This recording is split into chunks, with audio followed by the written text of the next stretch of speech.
So I'm waiting on a phone call to go to the emergency room, but the July 15th CT scan and the neurological, some type of blood work that's supposed to help with that. And thank God my neurologist is at least half working with me. I don't have a lot of money. I got the worst insurance. And don't forget, somebody else spent a lot of time going, it's a lie, it's a fantasy, don't work with him, it's a lie, it's a mental illness, it's a fan. 15 years of that while trafficking me to state to state. So nobody actually got to spend any time with me. They all just heard from my mother. My mother would drug the living shit out of me and then prance me around all these people. Yeah, she would give me shit that I want to sleep on the floor and then try to use me like a show dog. And then, of course, the doctors are hearing from my mother. He's up, he's down, look at this, look how tired he is. Oh, yeah, you didn't give him anything? No, no, he has on nothing. Meanwhile, I know my mother just gave me a bunch of pills, but I'm asleep. I'm done. I'm drooling on myself. So she, of course, by doing that. But as soon as the teachers and the doctors realized something was really wrong, oh mom, man, this mother is crazy and doing something wrong, and this kid has. Well, we better put him in physical therapy, speech therapy. We better start looking into this. And then the minute they do, no, no, no, we're going to Texas. We don't need to see you. We don't need to see you. We don't need to see you. The doctors in Texas will help my kid. Then she moves me to Texas. For the first year or so, of course, I'm not seeing anybody. I'm not allowed to talk about that. As soon as I mention the overdose or what my mother's doing to me, it's a lie, it's a fantasy, my kid's mentally ill. We're moving him to see no doctors and no teachers in New Mexico.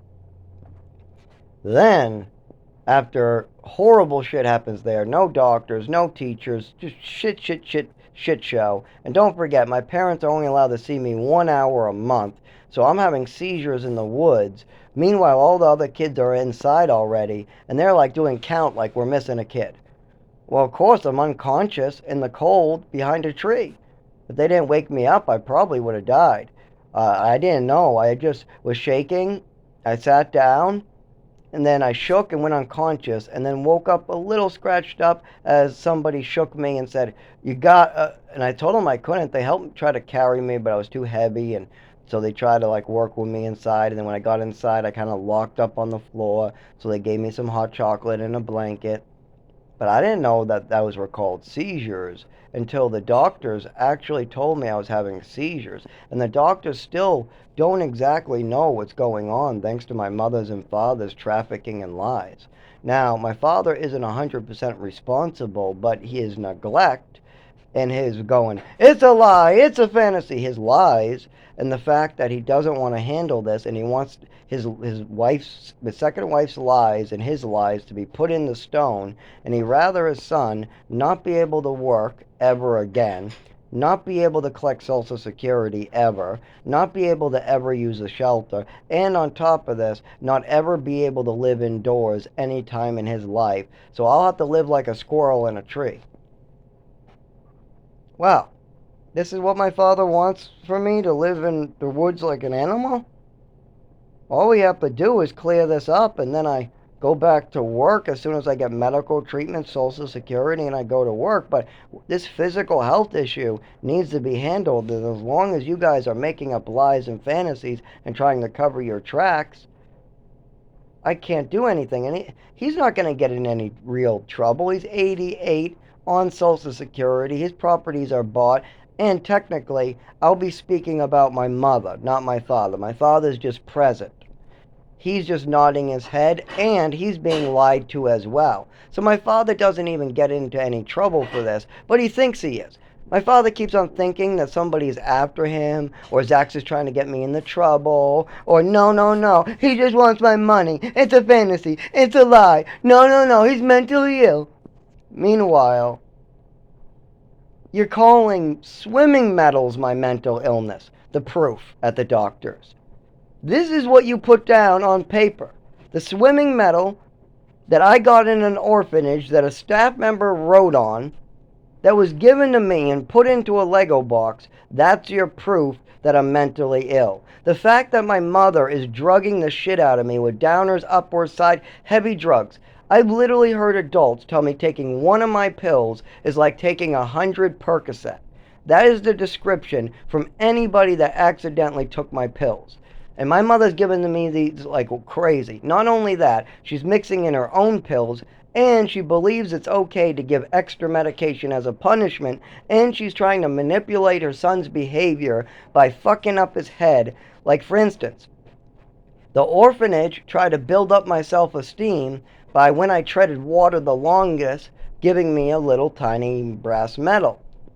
My mother was trying to fuck with my head by taking away that medal, coming up with a fantasy, and having me put on drugs. Then when my mother got into trouble, or was about to get into trouble, she just decided that it was a perfect, oh my God, my husband just got a job offer in another state. I'm going to jump on it. My husband doesn't want to go. It could be dangerous for my son at this point. But I'll get out of trouble, so I'll tell them I want a change in scenery, and we'll go. And then as soon as my son starts talking about some of these physical health issues, I'll move him to where he can't find a doctor for 100 miles.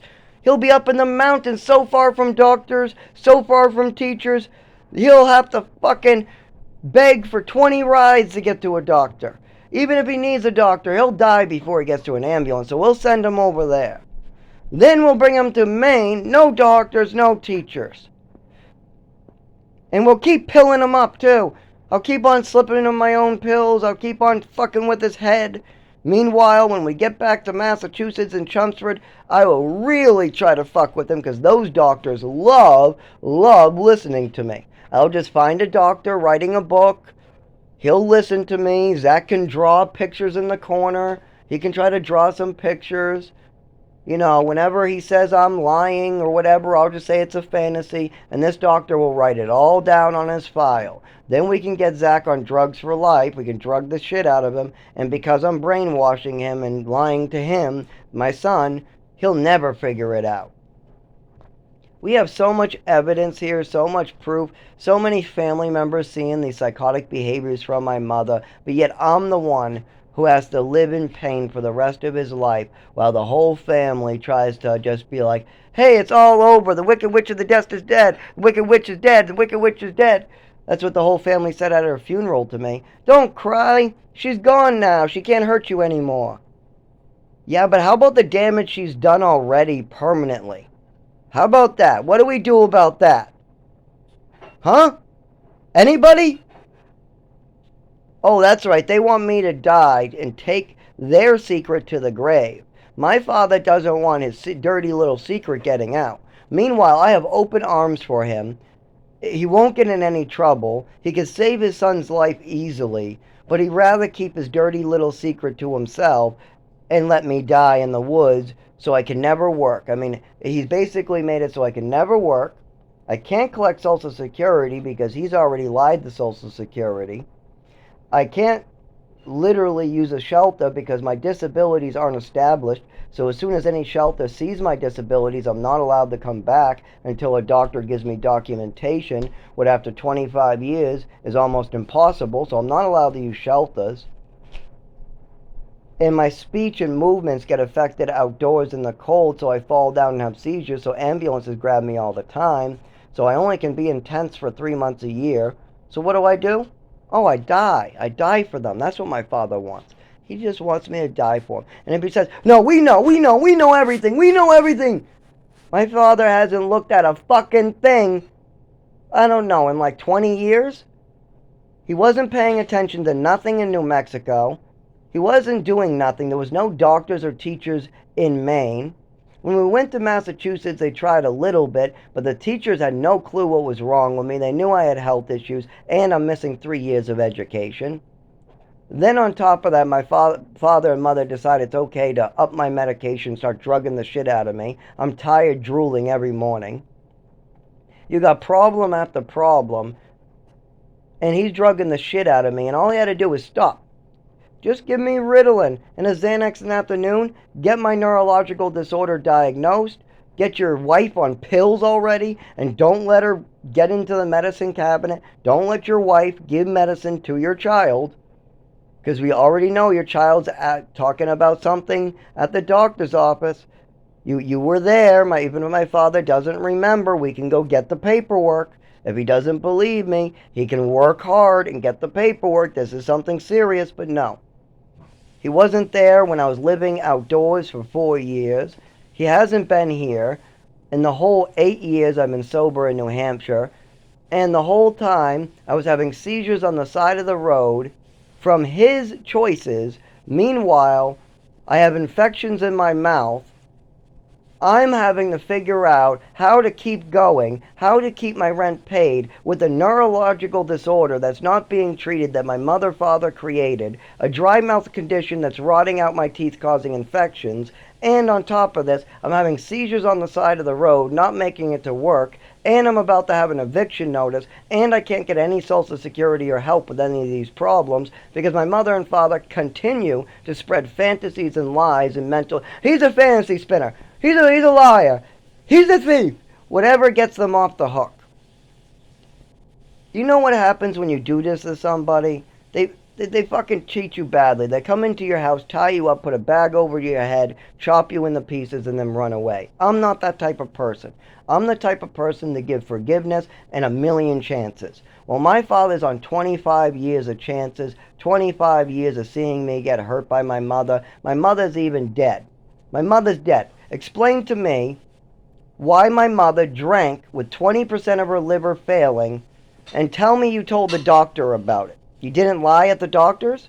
If you did lie at the doctors, that's okay. You wanted your wife to get a liver transplant. You're taking that liver from somebody who needs it, don't forget that. And if your wife does drink after the liver transplant, you just killed somebody by that lie. But I understand why you might lie for your wife to get a liver transplant. But she's no longer alive. Do the doctors know that my mother was drinking? Do the doctors know my mother was popping my pills? Do the doctors know my mother was administering me pills through my whole childhood? Do my doctors know that I was trafficked from state to state while needing medical care, while talking about some mystery allergy attack, my mother called it? Oh, an allergy attack that made your child lose his vision, his breathing slowed down, he went unconscious, he couldn't feel his body, and he was changed for life, sucking his skin, and couldn't understand. His teachers were complaining that something changed in him. But yet, moving me to Texas, and having my mother convince me to stick with yes, when I'm going yes, no, maybe, and then my father blaming everything on the child. Well, Zach wanted to go to Texas, it's all the kid's fault. This is appropriate behavior from an adult. Do you know what happens to people who act like this? Do you know what happens? I'll give you an example. I met a guy out of prison that committed murder. I asked him why. He showed me the paperwork. Murder. He 25-year sentence, out on probation.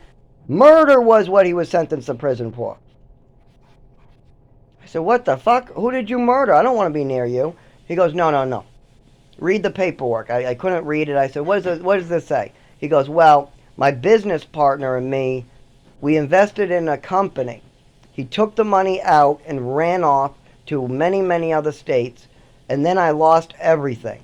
He goes, I had to move into a shelter, all because somebody stole everything. My business partner cleared me out and laughed his way to the bank. And that was my money, that was my mortgage, that was my wife, my kids, that was everything to me. I said, oh, so what'd you do? He said, I got a revolver and I shot him twice in the fucking head. You don't put my life in danger for my money and go and run off and steal that. Now my health is affected. I'm living in a shelter. What do you think I was going to do to the motherfucker who stole all my money? I said, oh shit. I better not rob you. He said, yeah, no, I would never do that again, he says. He goes, I'm lucky to be out. Of course, he went back in for drinking. When I was like, oh shit, he has to finish up his sentence because he had a beer? Wow. Anyways, so that happened to me in Lawrence. Somebody got out. I just was homeless in Lawrence. He was homeless when he got out of prison. He had to check in with the police station. I used to drop him off to check in with the police station, though. That kind of sucked. Could have been a detective just with paperwork that said he committed murder, but he didn't look like no detective. He looked like somebody who just got out of prison, and he talked to, he was friends with some Muslims from prison that would send him money, too. And the whole time he was in prison, he became Muslim, And the Muslims, the only reason why he became Muslims is apparently they'll give you money. If you change to their religion while you're in prison, the Muslims will support you, give you canteen, and when you get out of prison, they'll even give you money. I was like, what, really? He goes, yeah, there's only the max prisons for murderers, but if you join a Muslim group, yes, they'll support you. I said, wow, that's interesting. So anyways, the type of things my father did to me are illegal, criminal, can be proven. There's paperwork out there, but he's not responsible. His wife is, and if he works with me, there is no legal claim I could do against him. He's working with me, and he's telling the truth, and he's clearing up. He had no idea that his wife was this crazy in front of him, even though she clearly admitted in front of him that it was okay to give extra medication to a child. But from what I see in society, you do this to somebody and you don't handle it, they're not going to sit in the woods living like a squirrel for the rest of their lives for you, that's for sure. So I've given my father a bunch of chances. I'm trying to use Jesus as my guide, and if my father wants forgiveness, it's here. He won't get in any trouble. There's no way at his age that even his Social Security will be affected. The system's too broken for that. Nope. But if we don't get the truth out there, I get to die for him.